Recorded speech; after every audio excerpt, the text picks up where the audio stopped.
사회적으로 주목을 받는 사건을 파헤쳐보는 사건 25시. 오늘은 장기 미제 사건인 보육교사 살인 사건을 알아볼까 합니다. 경찰의 재수사로 사건 발생 10년 만에 피의자를 재판에 넘겼고 오늘 1심 선고 공판이 열렸지만 법원은 무죄를 선고했는데요. 취재기자와 함께 자세한 내용 알아보겠습니다. 김가람 기자 나와 있습니다. 안녕하십니까? 네, 안녕하세요. 네. 자, 먼저 이번 사건 다시 한번 정리해 주시죠. 네, 이 보육교사 살인 사건은 제주의 대표적인 장기 미제 사건으로 벌써 10년이나 지났습니다.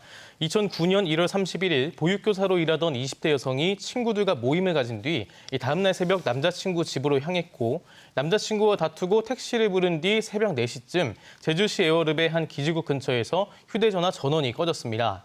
실종 신고가 접수된 뒤 경찰은 수사 본부까지 설치했지만 이 피해 여성은 실종 일주일 뒤 애월읍 고내봉 주변 배수로에서 숨진 채 발견됐습니다. 네.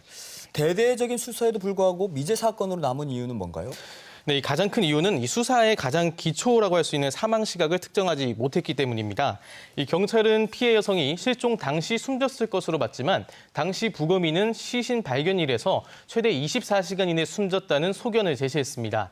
이 시신 온도는 시간이 지날수록 떨어지는데 시신 온도가 외부 온도보다 높았고 부패도 거의 없었다는 겁니다. 이 당시 경찰은 대대적인 수사를 통해 이번에 기소된 택시기사 박 씨를 유력한 용의자로 봤었는데요. 이 부검의 의견대로라면 박 씨의 알리바이가 성립됐기 때문에 수사는 원점으로 돌아갔고 결국 수사본부도 3년 만에 해체됐습니다. 그럼 재수사는 어떻게 이루어진 건가요? 네, 2015년에 이 살인죄의 공소시효가 폐지되면서 전국적으로 미제 사건에 대한 관심이 높아졌는데요. 이 제주지방경찰청도 이듬해 미제 사건 수사팀을 신설하고 보육교사 살인 사건에 대한 재수사에 착수했습니다. 먼저 경찰은 사망 추정 시각을 특정하기 위해 유사한 환경에서 동물 사체로 실험을 벌여 사망 시각을 실종 당일로 볼 수 있다는 결론을 도출했습니다. 또 증거물들을 재감정해서 택시기사 박 씨와 피해 여성의 옷에서 서로의 옷과 비슷한 소재의 미세 섬유 증거를 확보했습니다. 네. 이를 토대로 경찰은 지난해 5월 경북 지역에 은거하고 있던 박 씨를 체포하고 구속영장을 신청했는데요. 당시 법원에서는 동물 사체 실험 결과가 살해 혐의의 증거가 될 수 없고 이 미세섬유도 직접 증거가 될 수 없다면서 영장을 기각했습니다. 하지만 7달 뒤에 박 씨에 대한 영장이 발부되면서 이번에 기소까지 되지 않았습니까? 네, 이 경찰이 전략을 수정한 건데요. 첫 번째 구속영장 때는 사망 추정 시각에 무게를 뒀다면 두 번째 구속영장 때는 미세섬유 증거에 초점을 맞췄습니다. 이 증거물들에 대해 국과수에서 정밀 감정을 벌여서 미세섬유 증거를 추가로 발견하면서 두 사람 간의 신체 접촉이 있었을 거라는 개연성을 제시한 겁니다. 네. 또 범행 동선으로 추정되는 곳에 있었던 이 CCTV들을 수십 차례 정밀 감정한 결과 박 씨의 택시 말고는 다른 택시가 없었다고 주장했습니다. 결국 법원은 지난해 12월 박 씨에 대해 범죄 혐의가 소명된다며 구속영장을 발부했고요. 검찰은 박 씨에 대해 일면식도 없는 여성을 강간하는 데 실패하자 살해하고 차가운 배수로에 방치했다면서 무기징역을 구형하는 데 이르렀습니다. 그렇다면 오늘 판결에서 무죄가 선고된 이유는 뭐 때문인가요? 네, 앞서 말씀드린 이 수사기관이 제시한 증거들의 증명력이 부족했기 때문입니다. 이 형사소송법을 보면 증거 재판주의를 명시하고 있는데요.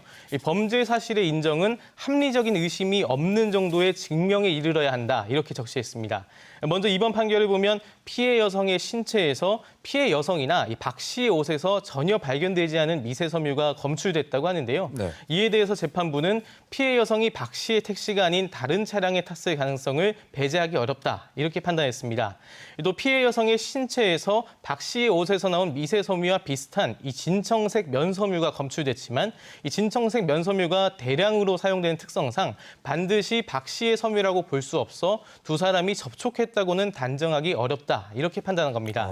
여기에 CCTV에 나온 차량이 박 씨의 택시라고 단정하기 어렵고 나아가 검찰이 추정한 범행 동선도 중간에 여러 도로가 존재하기 때문에 범인이 반드시 같은 경로로 이동하기 어렵다고 판단했습니다.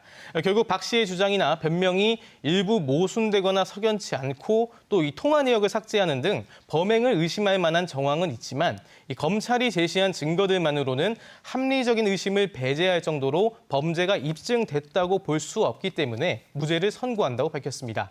결국 박 씨는 오늘 6달여 만에 석방됐는데요. 검찰은 재판부의 증명력 판단에 대해 받아들이기 어려운 부분이 있기 때문에 판결문을 받아본 뒤 항소할 예정이라고 밝혔습니다. 네, 도민뿐 아니라 전국적으로 관심을 모은 사건이어서 앞으로 검찰이 어떻게 재판에서 대응할지 궁금해지는데요. 앞으로도 관심 있게 지켜보도록 하겠습니다. 오늘 고맙습니다. 네, 감사합니다.